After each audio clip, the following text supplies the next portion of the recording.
Muy buenas tardes a cada uno de ustedes. Sean bienvenidos a un sábado más de nuestras masterclass organizadas por el Centro Internacional de Capacitación Forense de Guatemala. El día de hoy tenemos el placer y el honor de contar con el maestro Félix Iván Barajas Calderón de México. Él es un gran amigo y colega nuestro que ha trabajado durante muchos años con nosotros, casi ya 3 años de estar trabajando juntos, y para nosotros cada día siempre es un honor contar con él y aprender de él, pues es muy satisfactorio, ya que aprendemos pues de todos sus conocimientos a través de la medicina forense. Lo hemos visto en las masterclass, en los cursos y en todos los artículos que ha escrito para nuestra revista. Entonces nos sentimos muy contentos, doctor, Félix, de tenerlo con nosotros, el tiempo con usted. Bienvenidos y bienvenidos a cada uno de ustedes. Un saludo hasta su casa desde Guatemala. El tiempo con usted. Gracias, Luis. Gracias por la invitación. Gracias también a La Lupa por esta gran apertura que nos dan, dar un poquito de esta charla, que es algo inédito, que te comento que es algo inédito tanto en México como también me atrevo a decir, allá en Guatemala con ustedes, como también El Salvador, que me invitaron también a hablar un poco de este tema. Y te comentaba, ¿no, Luis? También, pues agradecerte más que nada, amigo. Estas aperturas se tienen que aprovechar a dar el conocimiento desde la perspectiva de uno, desde la trinchera de la medicina legal y forense. El conocimiento, para mí, compartirlo es fundamental. Por eso me fascina a mí tanto la academia, porque puedes sacar muchas investigaciones que tú dices, ¿por qué sacan esas investigaciones tan raras, no? A veces se dice, ¿no? Pero por algo, porque esa intuición, esa enseñanza, esa apertura de la investigación es infinito. O sea, yo creo que son universos infinitos que cualquier cosa podemos investigar, podemos, ¿cómo se llama? Ahora sí que estudiarlos y analizarlos y concluir con algo que necesitamos, que tú dices, wow, ¿no? Y esto les platico a todos, a los asistentes, y la verdad es que gracias por la invitación otra vez, reitero, a La Lupa y a ti, Luis, por esto, porque esta investigación que yo hice me surge desde cuando estudié radiología. Yo soy técnico radiólogo aquí en México, estudio la carrera de medicina, estudio la especialidad, estudio la maestría en referente a la medicina legal y forense. Y pues bueno, hago mi servicio social, les hablo desde que estoy desde radiología, lo hago en los servicios médicos forenses, y me surge y me hago la pregunta, digo, ¿y por qué no se le toman radiografías a los cadáveres? O sea, coadyuvaría muchísimo, y esto le estoy hablando desde el 2000, no me quiero ir viejo, pero desde el 2004, más o menos me surgió esta inquietud, esta pregunta de investigación. Y en base a la investigación que he realizado aquí en México, desde Guadalajara, Jalisco, tierra del tequila, de las tortas ahogadas y, y también de las pitayas, una fruta muy, muy exquisita aquí en tiempos de entre mayo y junio. Es una fruta muy, muy rica que se da aquí en la parte occidental del país. Entonces les platico que me surge esta idea de por qué no hablamos de la lesionología desde el punto de vista de la medicina legal y forense, que causa la radiación ionizante. Y pues bueno, ya les voy platicando, y pues bueno, presento un artículo ahora sí que a la revista Ciencia Latina, que les demuestro que me certifican que es inédito mi publicación, ¿sí? Y que soy el autor de este manuscrito, que el cual, en base a mis investigaciones, pues bueno, les voy a platicar un poco de mis inquietudes en esta charla, ¿sale? Entonces, les hablo un poquito de los conceptos, el concepto de lesionología o de lesión, que define desde el punto de vista ámbito médico legal que toda alteración orgánica funcional como consecuencia de factores externos, internos al organismo, y desde el punto de vista también jurídico o ámbito jurídico, se define o da el concepto, ¿sí?, que el que comete el delito de lesión es toda persona que por cualquier medio cause un menoscabo El menoscabo es un término jurídico que es el que provoca una lesión, ¿sí? Y el cual es a la salud a otros, ¿no? O a otras personas o terceras personas. Lesión, desde el punto de vista, desde el Código Penal del Estado Libre y Soberano de Jalisco, que nos dice y nos define que toda lesión es toda alteración de la salud o cualquier otro daño que deje huella material en el cuerpo humano, y si estos efectos son producidos por una causa externa, que puede ser un agentes vulnerables, puede ser agentes mecánicos, físicos, químicos y biológicos, que esto lo conlleva, y vamos a hablar un poquito de esto, de los agentes vulnerantes, ¿sí? Bueno, dentro de la clasificación de las lesiones se dividen estos tipos de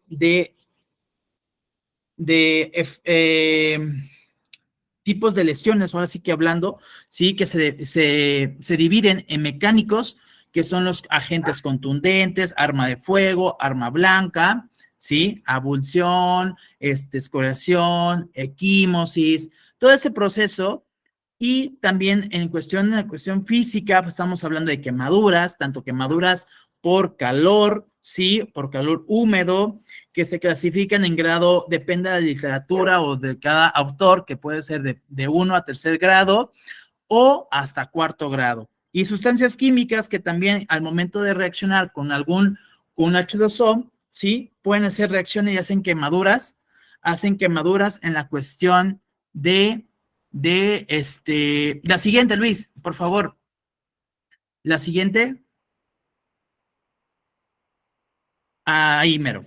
Perdón. Yo me ando acelerando, ¿verdad?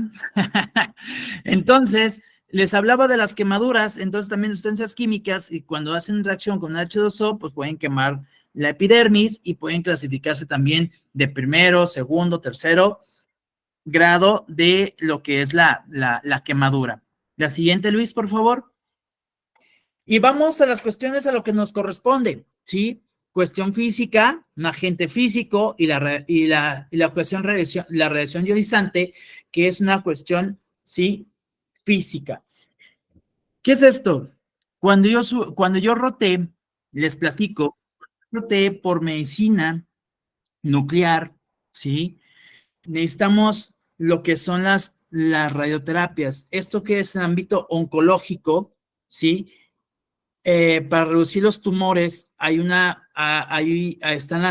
radiaciones, las famosísimas radiaciones que se dan a las personas es por radioterapia y puede ser por una bomba de cobalto. La bomba de cobalto 60 es un elemento que se transforma y se hace esta radiación. ¿Por qué 60? Porque es el número 60 que corresponde en cuestión de las cuestiones tabla periódicas y los números y todas las cuestiones físicas que se tienen que conllevar, todas las cuestiones de esta bomba de cobalto. Entonces, esta bomba de cobalto se emana más que nada de radiación y es algo útil que se dieron cuenta aquí en México, más o menos en los años 60, casi 70 años, perdón, los 60 o 70 años, sí, se dan cuenta que es muy funcional para las cuestiones, para reducir los tumores o las cuestiones oncológicas también, para poder reducir la carga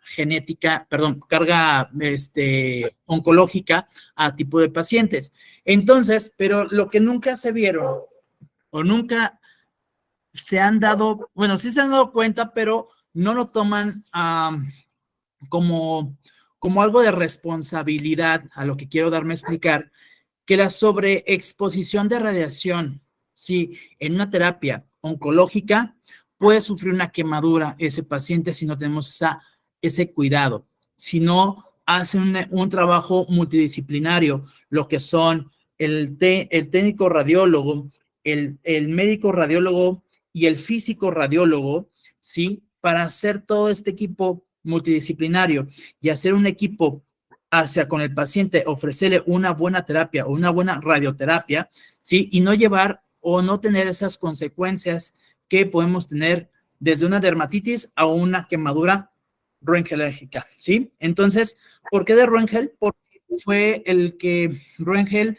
En 1894, si no me recuerdo, fue el que descubrió los rayos X y es el que se le pone a la quemadura por radiación. Entonces, ese es el primer factor. El segundo factor que podemos encontrarnos sobre una exposición por el uso de fluoroscopio. En el uso de fluoroscopios, ¿sí? Emana el 100% de radiación. Si tomamos una radiografía, tenemos el 1% de radiación y el 99% es pura energía que se forma en lo que es en el tubo de rayos X, ¿sí? Y pues bueno, hay un rompimiento. Ahorita vamos a ver las cuestiones físicas someramente para no aburrirlos y explicarles un poquito de la cuestión de la física de la radiación. Y el cual esto, pues bueno, nos da la radiación y bueno, se plasma hacia un acetatos y pues bueno, se plasma lo que encontramos que es la radiografía, ¿no? La exposición de ese 1% de radiación con lo demás de energía y bueno, se plasma lo que es una radiografía. Y en la fluoroscopía es un aparato, puede ser un tubo de fluoroscopio que emana 100% radiación.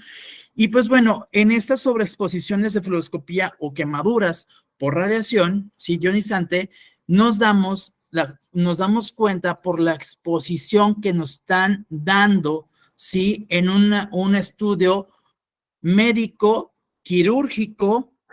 Lo más casual que nos podemos enfrentar en estas quemaduras son el uso excesivo y exposición a la persona o al paciente, ¿sí? Que es en cirugías como de ortopedia o de neurocirugía en columna, que son cuando se utiliza más lo que es el fluoroscopio.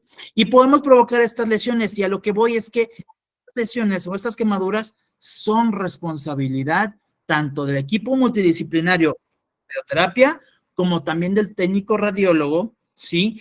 En la sobreexposición y del médico, ¿sí? Quirúrgico que está utilizando ese fluoroscopio para la cuestión sobre exposición del paciente que esté emanando el 100% de esa radiación.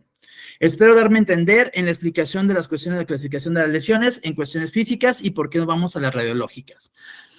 Y bueno, también se van las químicas, que pues son envenenamientos y gases, y las biológicas por reacciones anafilácticas o infecciones o agentes de transmisión sexual. Esa es la clasificación más que nada. Lo que os decía de qué es esto de la física de la radiación. Bueno, rayos X y rayos gamma se le da el concepto como son radiaciones de ondas cortas que transportan energía que produce la ionización de los materiales que lo absorben. Son dos tipos de radiación idénticas cuya única diferencia está en las fuentes en donde se originan. Vamos hablando, los rayos X, ¿sí? Los rayos Röntgen, ¿sí? Se producen artificialmente en tubos especiales, ¿sí? Lo que yo les decía, es un tubo de rayos X, se emana, hay un choque de la diana, hay una liberación de un electrodo, ¿sí? Y forma lo que son las rayos X y sale por la ventana, hay una ventana chiquita que tiene ese tubo, ¿sí? Ese tubo de rayos X y emana la radiación. Al momento de que poner nosotros al girar lo que es ¿cómo se llama? El catión y el anión, y empieza a girar lo que es el aro de la diana para formar la energía, sale esa liberación de ese átomo, ¿sí? De ese ion, mejor dicho, y hay una liberación y emana lo que son los rayos X. Y los rayos gamma son emitidos de manera espontánea por sustancias radiactivas. Como ejemplo, una modificación de los radiofármacos, vamos hablando, ¿sí? Los rayos gamma que están formados, ¿sí? En la cuestión de radiofármacos, como en la medicina nuclear se utilizan, aguántame un poquito, Luis, la siguiente, esa mera, todavía, y emanan la radiación gamma, esos radiofármacos, como el tecnesio 99, el indio 100 o 120, que es para cardiología, para una gammagrafía ósea es el tecnesio 99, que se utiliza muchísimo para algunas metástasis en cuestión de enfermedades ya o así que avanzadas, ¿sí? En cuestión oncológicas. Y pues bueno, eso es. La siguiente, Luis, por favor. Aquí les demuestro la cuestión de el espectro visible del ojo humano, en donde estamos ubicados lo que son los rayos X y los rayos gamma, ¿sí? Y van a preguntarme muchos, ¿y cuál es el blindaje para ellos? Bien fácil, el plomo a 0.5 a 1 milímetro, el plomo es el único elemento al nivel de la Tierra que pueden parar o que no puede atravesar ese rayo de rayos X o ese rayo gamma, ¿sí? Y esos son los que nos podemos blindar, es nuestro blindaje para los trabajadores o de la salud profesionales en radiología, como los chalecos, los collarines, los guantes, sí, todo ese proceso, o lentes con vidrio plomado para evitar la sobreexposición de los tejidos que pueden, son los que pueden absorber y que ahorita vamos a ver estos tipos de órganos, lo que pueden absorber de radiación. Y ahora otra cosa, esa radiación absorbida, pues no se puede eliminar. Anteriormente se daba el mal conocimiento que al exponernos al sol nos podemos descontaminar, y no es cierto. Adquirimos más radiación, ahora radiación solar, y aparte la radiación que tenemos en que adquirimos por la sobreexposición, entonces hay modificaciones ya genéticamente, desdoblamiento del ADN, y pueden formar malformaciones o un cáncer en el cuerpo humano, que ahorita eso más adelante vamos a hablar. Adelante, Luis, la siguiente.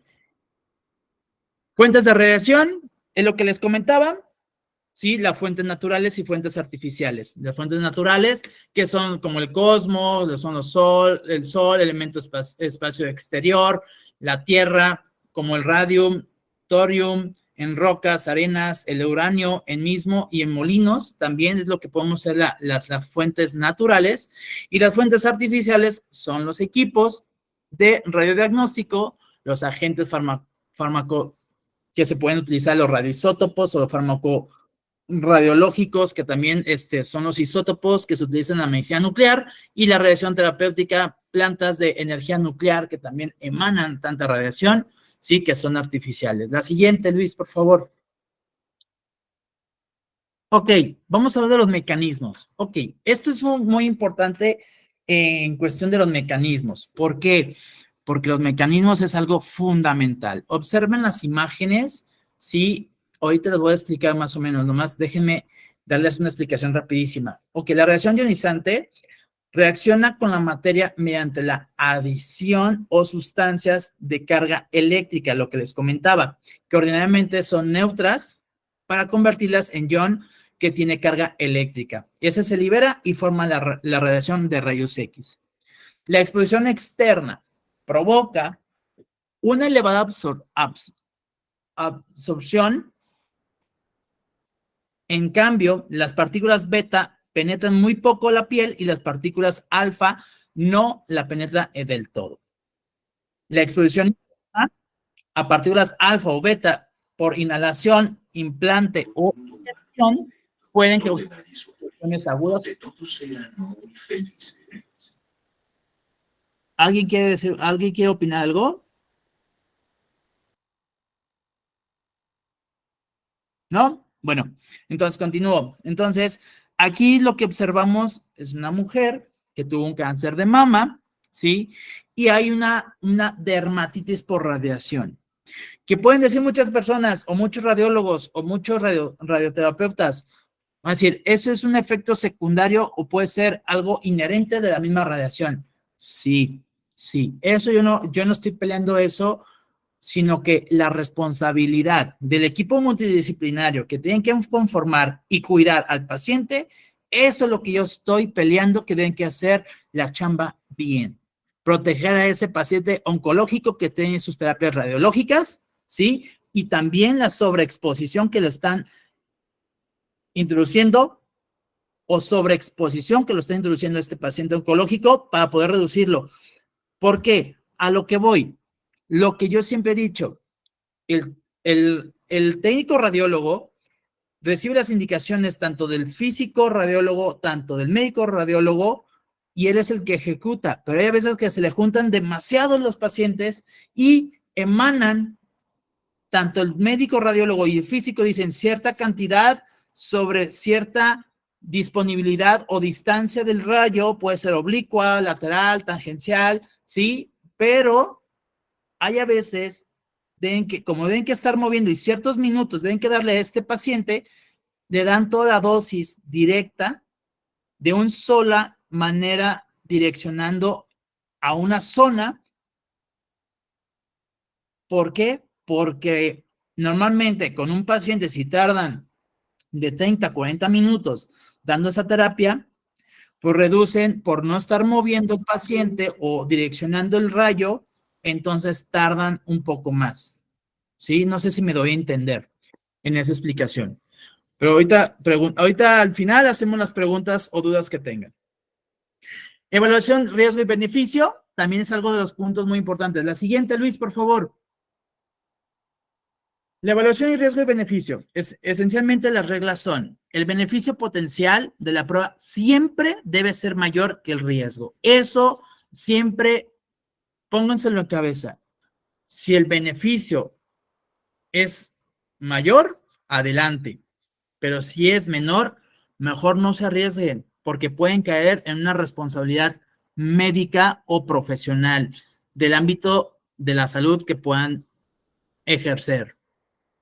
Un examen diagnóstico por imagen está indicado solo si es probable que sea útil en el manejo del paciente y si el riesgo del procedimiento es menor que el riesgo de pasar por alto un trastorno tratable.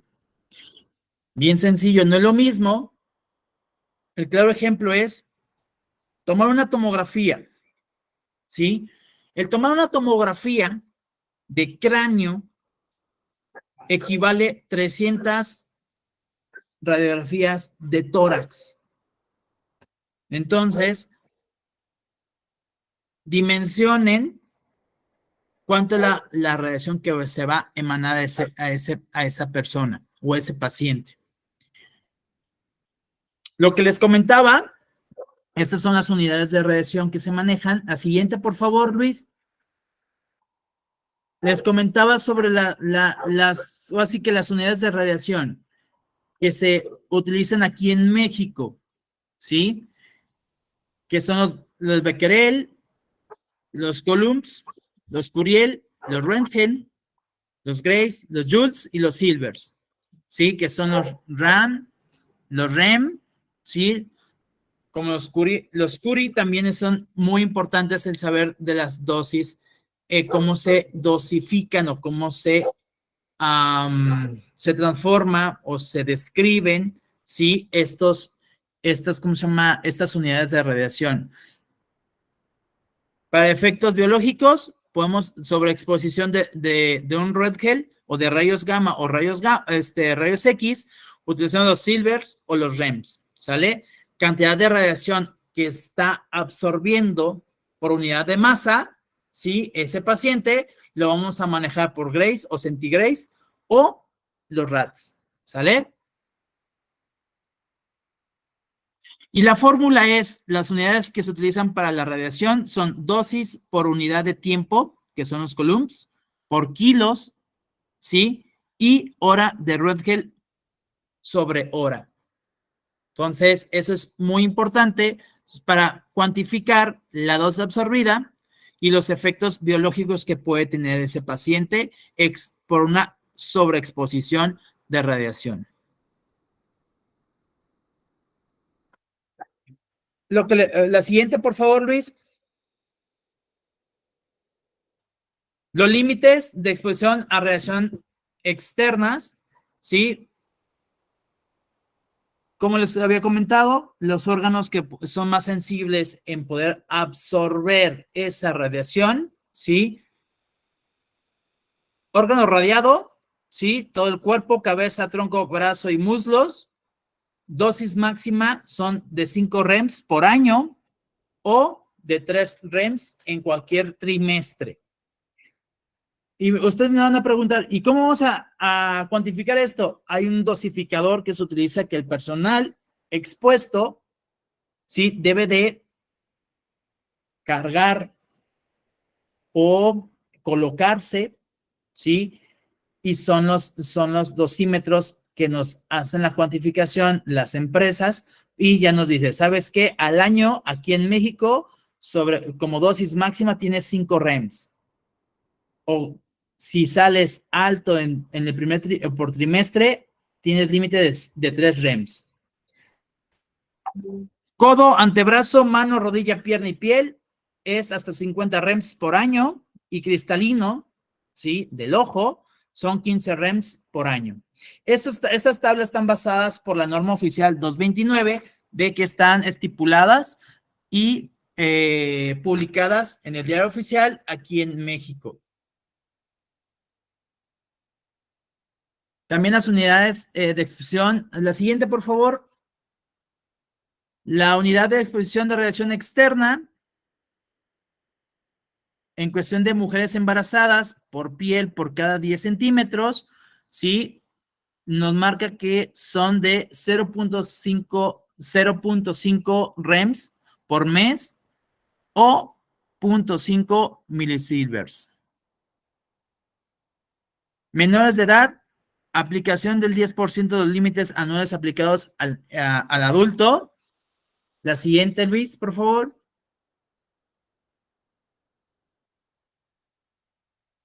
Y factores de ponderación de tejidos para órganos específicos, como factores o órganos de tejido, factor que con ponderación de tejidos, sí, como gónadas, tanto femeninas como masculinos, perdón, es hasta 0.20 REMS, médula ósea, 0.12, colon, 0.12, así sucesivamente hasta llegar hasta glándulas salivales, que son las mínimas, piel, superficie ósea, cerebro y glándulas salivales, que es el 0.01%, sí, de que puedan, al año, esto es al año, lo que puedan absorber. La siguiente, Luis, por favor. Ok, dosis efectivas típicas de las investigaciones por imagen. Esto es una muy padre. ¿Por qué? Porque en base a la investigación nos dice que como guía general debemos de tener en cuenta que las cifras están sujetas a una gran variabilidad. Eso es lo que tenemos bien en mente, dependiendo del equipo, la técnica y la cantidad de películas que se requieran. Ahorita ya son más digitales, eso se reduce, también se reduce mucho la exposición como antes se utilizaba. Se dan las siguientes cifras de dosificación en milisilvers para algunos procedimientos más comunes. A lo que voy es que las lesiones por radiación justificadas, sí, el número de pacientes hasta el 50% fue por cáncer de mama, cáncer uterino, sí, cáncer pulmonar, carcinoma deficiente de párpado superior, carcinoma epidermoide de antebrazo, epididimo de médula raquídea caudal y estudios fluoroscópicos que se han repetido, sí, por un solo paciente fueron el 5%. La siguiente son estadísticas del Hospital General de Secretaría de Salud aquí en México y también de la Unidad de Cirugía Plástica Reconstructiva. Las dosis efectivas típicas de las investigaciones por imagen, también lesiones por radiación, indicaciones por aplicación de radiación ionizante. Esto nos da un total también de pacientes que los que son más ¿cómo se llama? Expuestos son los de cáncer de mama, ¿sí? Que se cuantifica con 10 pacientes y da un porcentaje también de 33%. Siguiente, Luis.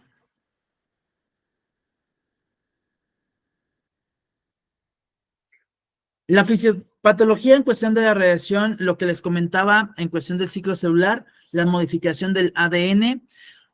Esto está el ciclo celular, hay radiosensibilidad y una radioresistencia.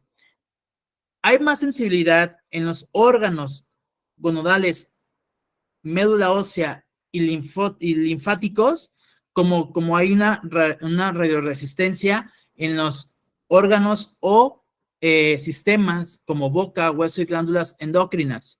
Pero en el ciclo celular, lo más importante es que la radiación no deja marcas patomonónicas.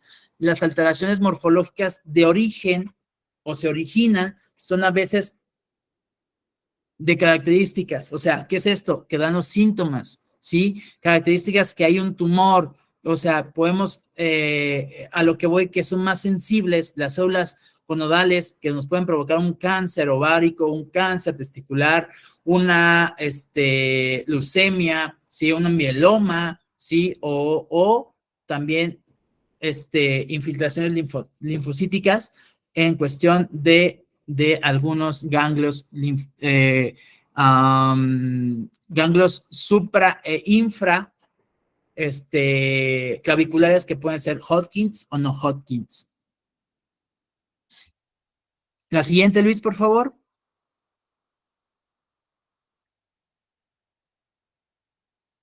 Vamos a llegar ahora ya a lo de que es el síndrome de la radiación aguda. La podemos definir como unas radiaciones ionizantes de breve duración, pero de gran intensidad y que afecta a todo o a partes del organismo. ¿Qué es esto? A lo que voy. Vemos la imagen que tenemos, lo que es una ya cirugía oncológica, ¿sí? Por un ganglio linfático inflamado retroauricular que ya fue extirpado, ¿sí? Que es en cuello, que es supraclavicular, que salió que era un Hodgkins, ¿sí? Y se le dio radiación para reducirlo. A este paciente, si ven lo que es la dermatitis por la misma radiación, pero también hay alopecia, una parte muy en el esternocleidomastoideo que se observa, hay una gran alopecia que recibe por la misma radiación, pero por la misma quemadura que sufrió este paciente. Y vuelvo a decirles, este paciente no fue cuidado, no fue tratado bien con el equipo multidisciplinario y por la sobrecarga de pacientes sufrió una quemadura, ¿sí? Aguda a este paciente por la sobreexposición y que no fueron dirigidas como lo especificó tanto el físico el físico y el médico radiólogo. La siguiente, Luis, por favor.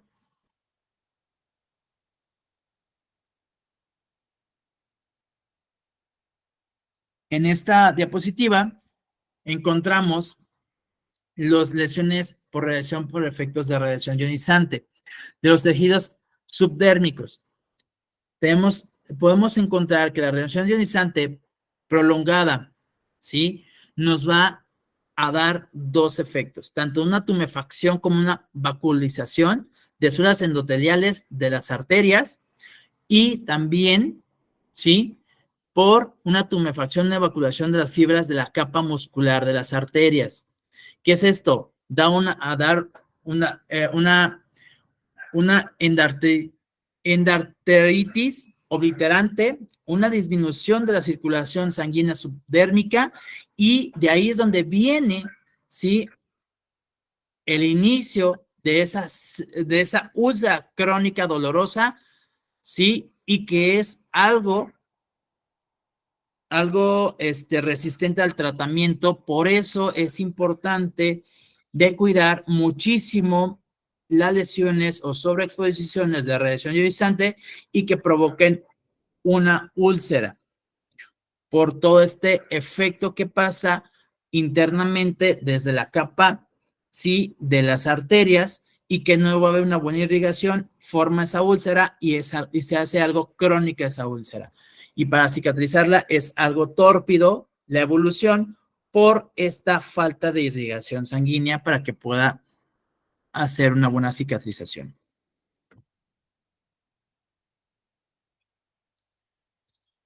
Esta imagen, lo que les comentaba, hay esa obliteración, hay esa disminución de esas capas endoteliales, ¿sí? De las arterias y venas, y pues bueno, forma esta úlcera.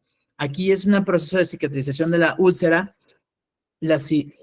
y vamos a ver los efectos o la sobreexposición, las manifestaciones que nos pueden dar como datos de signos y síntomas clínicos de la sobreexposición por dosis. Si llega a tener una dosis de entre 100 a 400 centigrados, las manifestaciones empiezan entre las 2 y 6 horas y persisten hasta las 48 horas.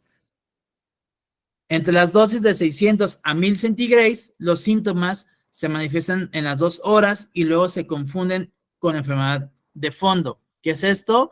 Puede ser hasta quemadura o ya efectos gastrointestinales que pueden ser las principales manifestaciones que nos dan. Dosis entre 1000 y 3000 centigrados dan lugar a manifestaciones gastrointestinales inmediatamente, como erosión de la mucosa, con vómitos, náuseas, ¿sí? Y también hay hematemesis. ¿Qué es esto, hematemesis? Hay vómito con sangre.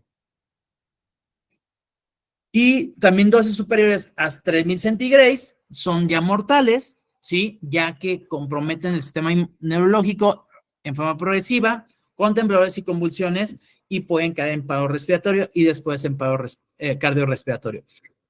De la dosis de 1000 a 300 centigrados hacia de 100 de 400 centigrados son siempre, el tratamiento es su A, su vía aérea, su B, ventilación, C, circulación, ¿sí? En la área de urgencias. Ya se ve, dice la literatura, que cuando ya sobrepasan la dosis de los 3000 centigrados, ya los pacientes ya no llegan tanto al área de urgencia. La siguiente, por favor, Luis. Los datos prodrómicos, sí, son los predominos síntomas digestivos y neurológicos, como anorexia, náuseas, vómito, diarreas, hematemesis, postración, fiebre, también dolor tipo cólico, cialorrea, deshidratación, astenia, dinamia, disnea, cefalea y hipotensión arterial. Son las manifestaciones como datos de signos y síntomas que pueden manifestar en cuestión de los síntomas digestivos y neurológicos en los pacientes sobre esa exposición, a partir de los 1000 centigrados hasta mayores de los 3000 centigrados. Las cuestiones de los síntomas y síntomas latentes, hay un periodo de relativo de bienestar antes de comenzar la enfermedad. Este periodo no existe cuando las dosis de exposición son muy elevadas. Estamos hablando más de 3000 centigrados y que, como les comenté, de 10 a 400 centigrados vamos a empezar ya con enfermedades gastrointestinales, náuseas, vómitos, astenia, dinamia, hasta manifestaciones ya gastrointestinales muy severas, con los vómitos con sangre, con diarreas con sangre, ¿sí? Y, pues bueno, esas son las, y el sentir de que estás en un periodo relativamente en bienestar es por la cuestión de que dejas de exponerte, ¿sí? Ese periodo de relativo de bienestar. Dejas de exponerte, empiezas a tener una respuesta de relativo bienestar, pero te vuelves a exponer y empiezas otra vez con esas manifestaciones. Ya como tal, una sobreexposición y como una fase de la enfermedad. La siguiente, por favor, Luis.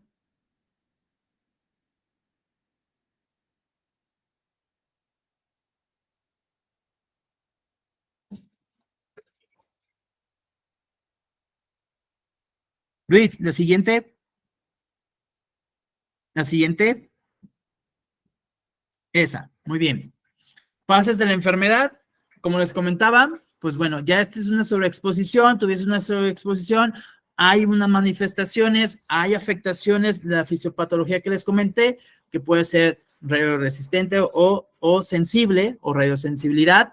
Entonces, si es en cuestión medular o efectos hematopoyéticos, bueno, vamos a presentar, sí, la disminución de los linfocitos, granulocitos, plaquetas, eritrocitos, como son síntomas de fatiga, astenia, dinamia, ¿sí? Fiebre, diarrea, anorexia, pérdida de peso, arritmias, ataxia. Ataxia es una marcha así como que se van del lado derecho, luego se van del lado izquierdo, ¿sí? Desorientación, convulsiones, coma, hasta llegar, ¿sí? caída de pelo, sí, hasta un shock podemos llegar, pero también se han informado, se ha dado la literatura que hay colapso cardiovascular, o sea, puedes caer hasta en paro cardiorrespiratorio, provocarte un pericarditis, se puede provocar una miocarditis o una pericarditis. La siguiente, Luis. Fase de recuperación.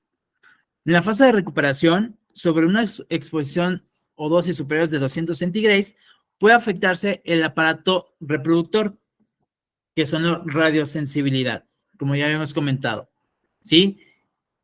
¿Qué manifestaciones podemos tener en cuestión masculina? Bueno, podemos tener esterilidad, azopermia, y en cuestión femenina, amenorrea, ausencia del sangrado menstrual y puede provocar hasta la muerte. En dosis por debajo de 600 centígrados, sí es buena la recuperación si se proporciona tratamiento adecuado. Y en dosis mayores de 600 centígrados, pero por debajo de 1000 centígrados, la sepsis es una de las causas de mayor morbilidad y mortalidad en este paciente de esta sobreexposición. La siguiente, Luis.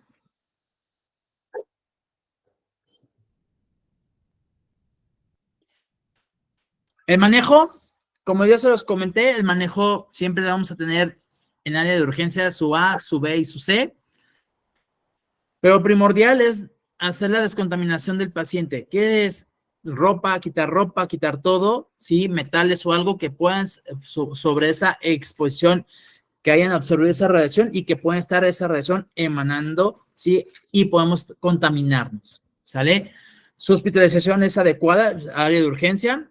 En la atención multidisciplinaria también, ya que el urgenciólogo estabilizó junto con su equipo de enfermería, ¿sí? Signos vitales y el equilibrio hidroeléctrico.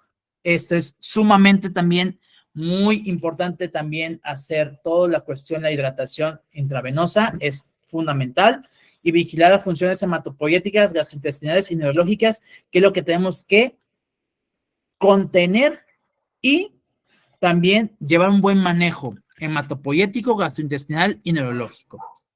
La siguiente, Luis, por favor.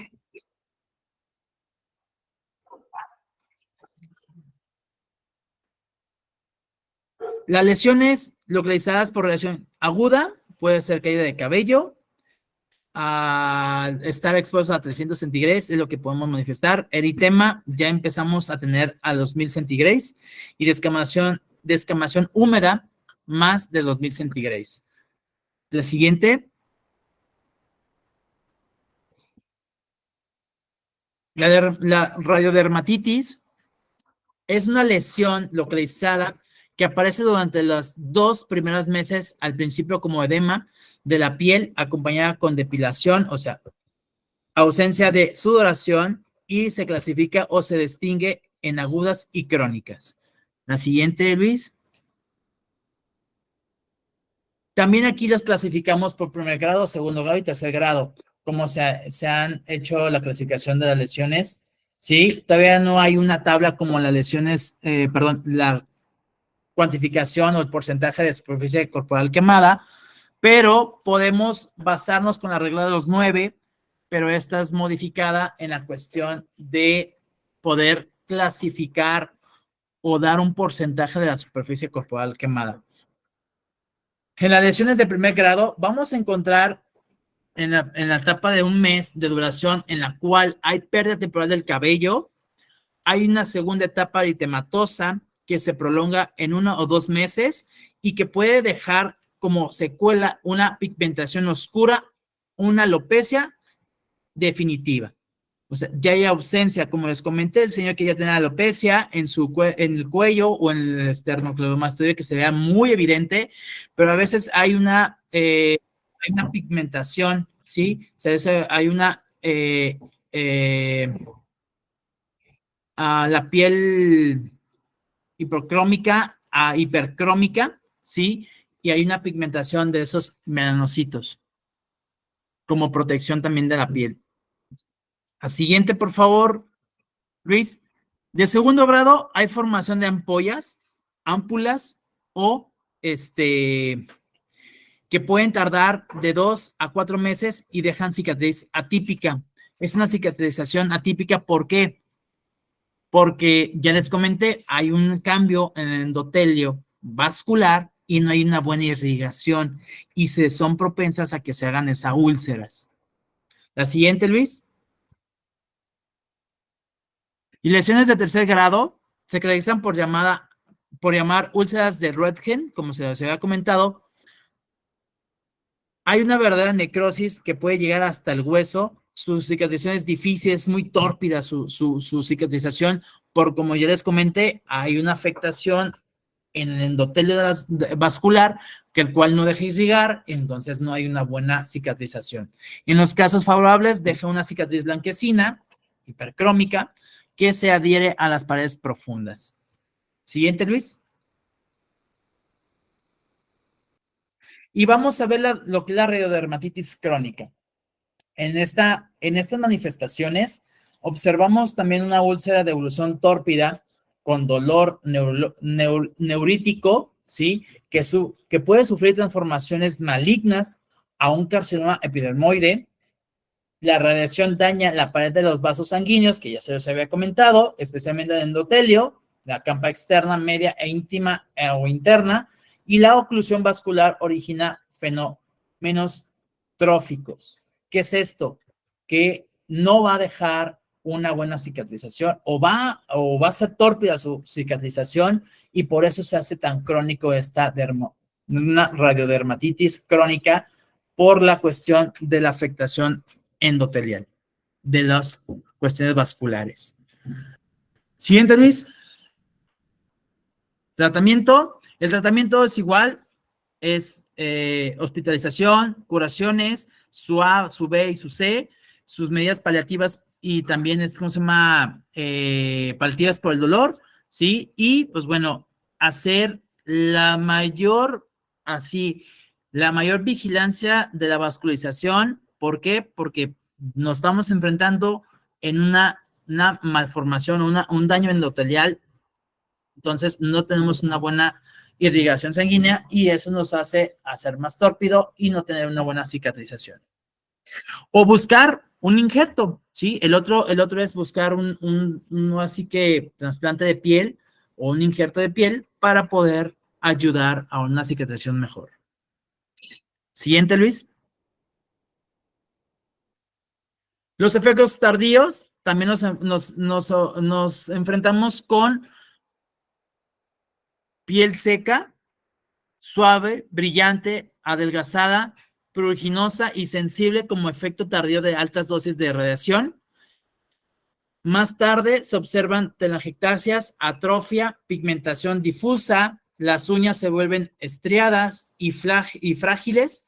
También se han descrito arteritis, obliterantes, estenosis intestinales, fibrosis pulmonares y cataratas, que es uno de los efectos también efectos tardíos y efectos también en los trabajadores de salud que trabajan con la radiación, ¿sí? Que pueden provocar por los años que están laborando, pueden provocar cataratas. ¿La siguiente, Luis? Otros efectos atribuidos a altas dosis de radiación son enrojecimientos prematuros, acortamiento de la expectativa de vida, anormalidades teratogénicas, provocar un cáncer de piel y el sistema reproductor, como ya lo hemos hablado, puede ser amenorreas o azopermia, esterilidad en ambos sexos. Siguiente. Las complicaciones malignas, pues bueno, empezar primero en cuestión de cáncer óseo, ¿sí? Pues los radioisótopos. Cáncer tiroideo, también por cuestión ¿cómo se llama? Exposición de esta radiación. Cánceres hepáticos, cáncer pulmonares, leucemias, cuestiones hematopoyéticas, ¿sí? Y, pues bueno, a esto se puede llegar también a una espondilitis anquilosantes. Siguiente, Luis.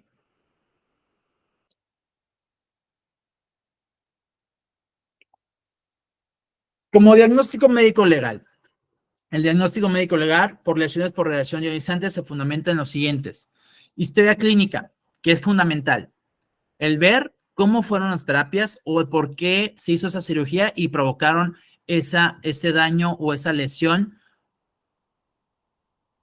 dérmica por esa sobreexposición. Alteraciones microscópicas y alteraciones hipológicas. ¿Qué es hipológicas? Que tenemos que ver también tanto microscópicas como macroscópicas. Y diagnósticos diferenciales. La siguiente.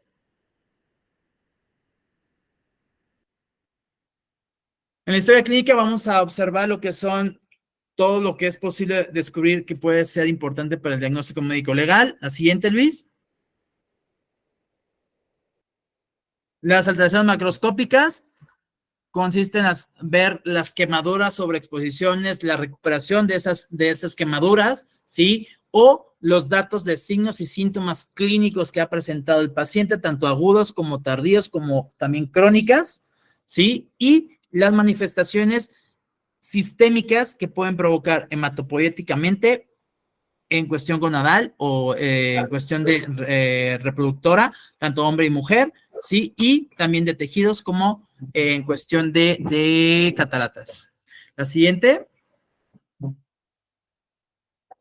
Alteraciones microscópicas. Esto vamos a ver también los daños tanto las malformaciones en cuestión de las células radioresistentes y radiosensibles y las manifestaciones y afectaciones también de las cuestiones endoteliales de vascular, ¿sí? Y eso es fundamental, ya lo vimos, que es fundamental para la cicatrización, también es algo muy evidente para la cuestión de esa evolución tan tórpida que ha presentado esa quemadura, ¿sí? O esa radiodermatitis que haya provocado por esa sobreexposición y ver también qué tanto fue la afectación.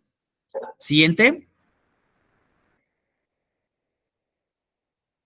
Y diagnóstico diferencial, pues en el caso de personas que sufren una enfermedad maligna, por la cual son sometidos con fines terapéuticos a radiación ionizante, como la cobaltoterapia 60, inicialmente sufren una sobredosis. El perito médico forense y legal debe aclarar que se debe a la enfermedad de fondo y que al efecto nocivo del exceso de la radiación. Siguiente. Los objetivos primordiales, que son clasificar si las lesiones son exclusivamente médicas o clasificar si que son precisamente sanciones de responsabilidad médica o profesional, sí, particularmente jurídicas. Siguiente. Y los criterios médico-legales desde el punto de vista cronológico, funcional, somático, estético y gravedad, como se debe que describir tanto en el dictamen por lesiones o un dictamen por, ¿cómo se llama? Por una responsabilidad profesional, ya sea médica, física o también por el personal de salud, que puede ser por el técnico radiólogo. Siguiente. Siempre hay que precisar en el dictamen de lesiones su ubicación, su trayectoria, su profundidad, definir si hay orificios de entrada y salida o si son conejeras, ¿cómo se llama? Vamos a hablar herida o complicación tórpida por esa úlcera, ¿sí? Y mencionar con todo esto su clasificación jurídica de cada país o estado. Aquí en México, yo les puedo decir que la cuestión clasificativa en cuestión de jurídica nos habla que el Código Penal del Estado de Jalisco, hablando aquí, que es el 206, 207 y 208, son como clasifican que son lesiones por la cual son lesiones que ponen peligro la vida o que no ponen peligro la vida y tardan menos de 15 días o tardan más de 15 días en sanar. O también que son el 288 a nivel federal y el 286 y 88 a nivel federal, que nos clasifican también las lesiones aquí en México. La siguiente.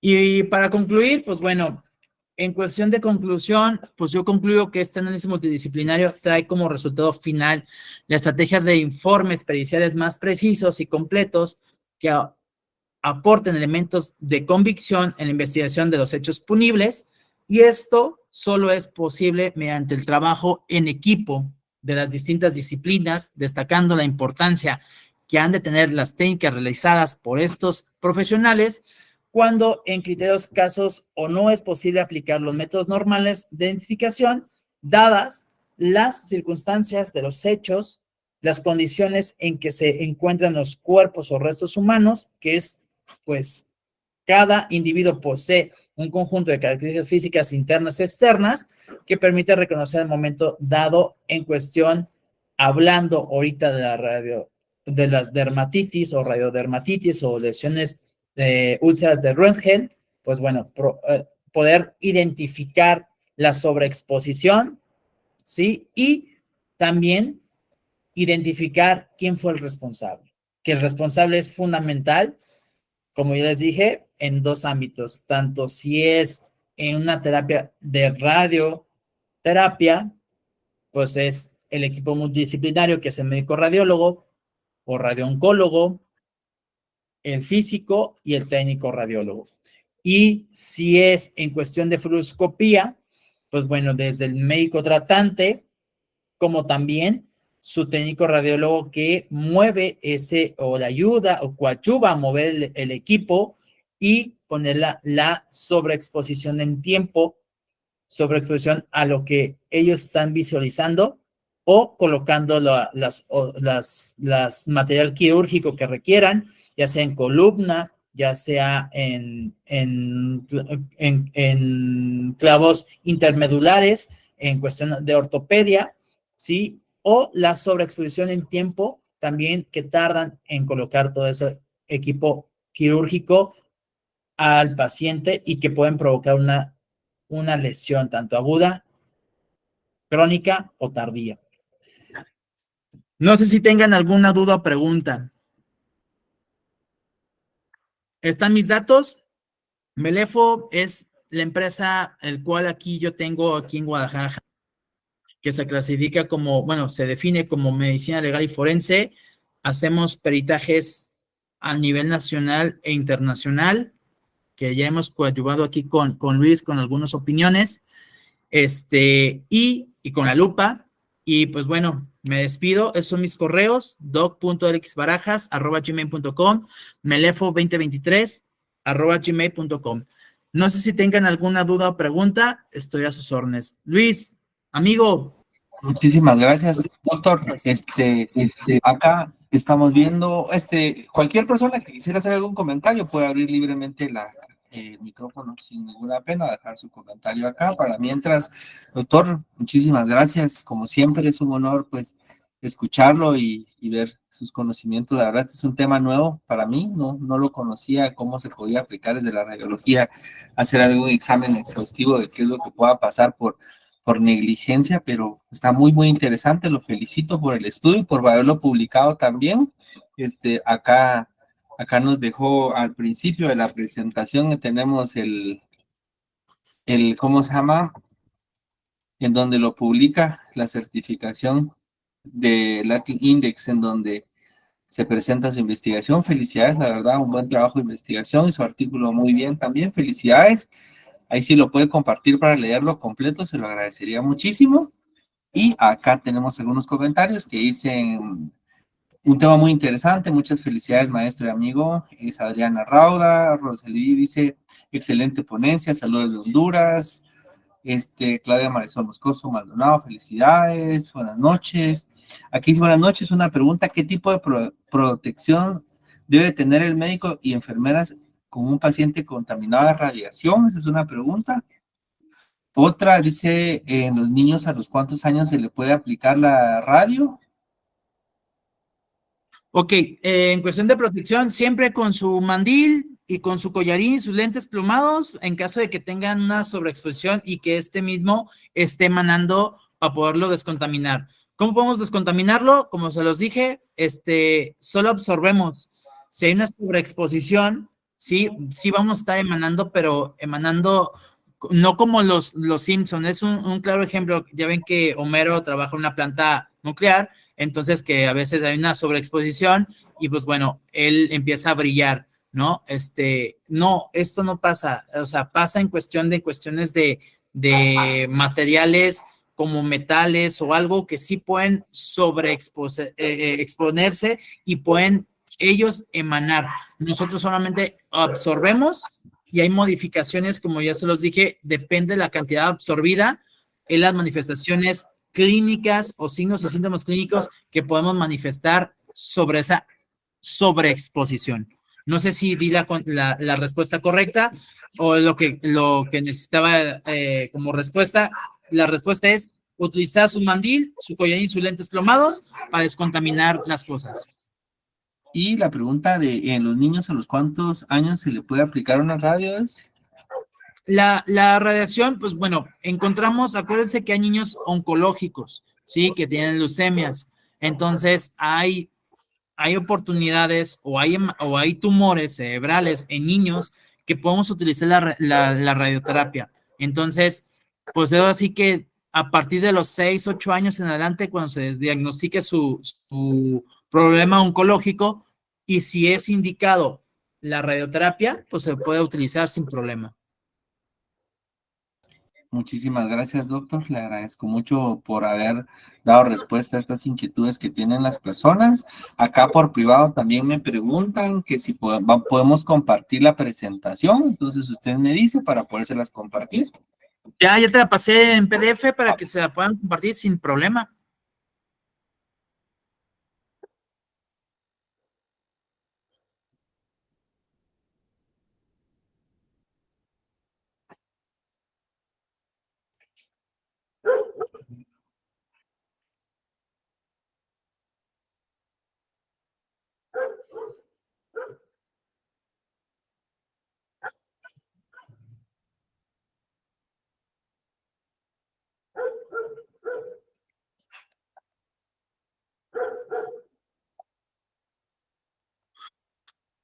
Luis, ¿sí me escuché?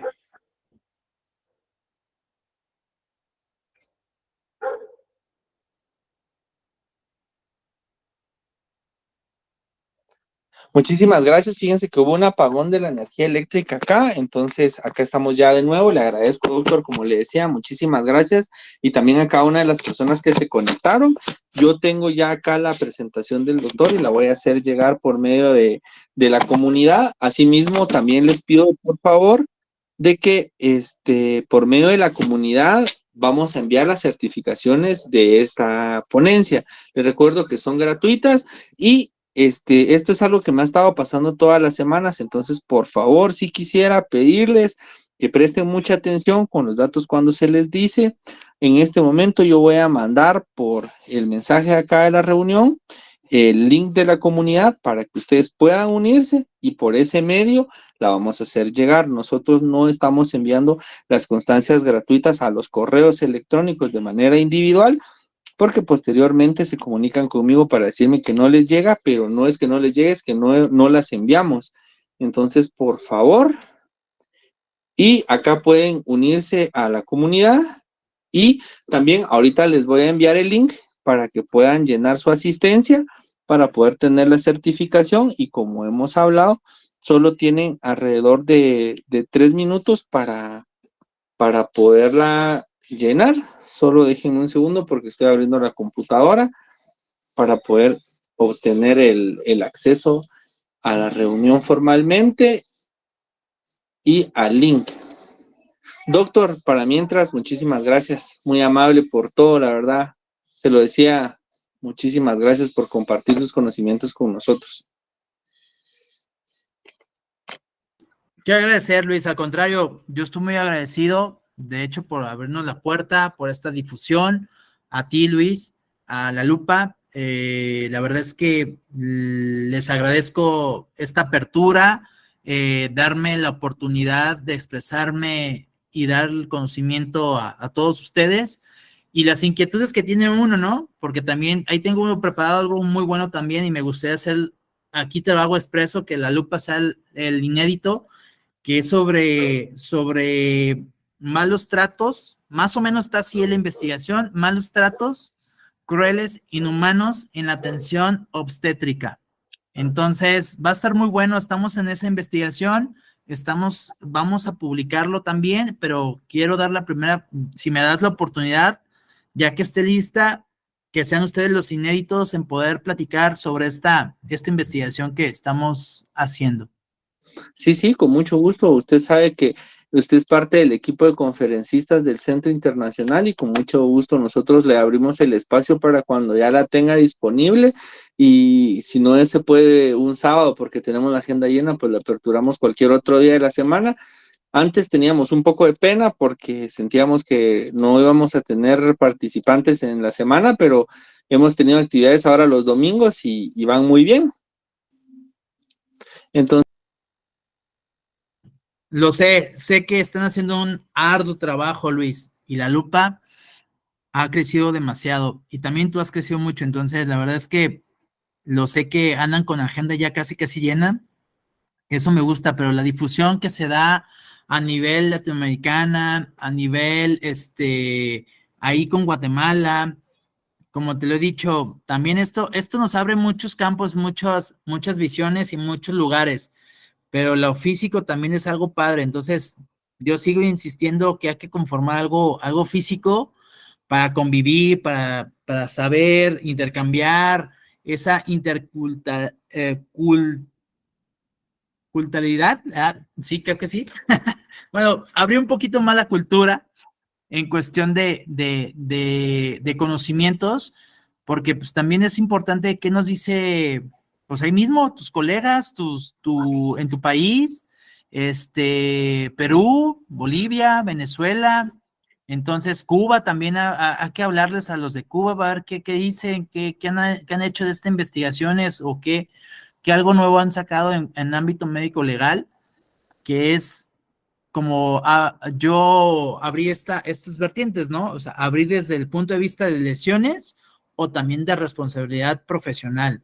Entonces, es algo que vuelvo a reiterar y vuelvo a comentarles. Me fascina a mí esto y esas inquietudes que a muchos aquí en México les molesta porque dicen, ahora, ¿por qué nosotros? No, es que no es que sean nosotros, es que también deben de tener esa responsabilidad.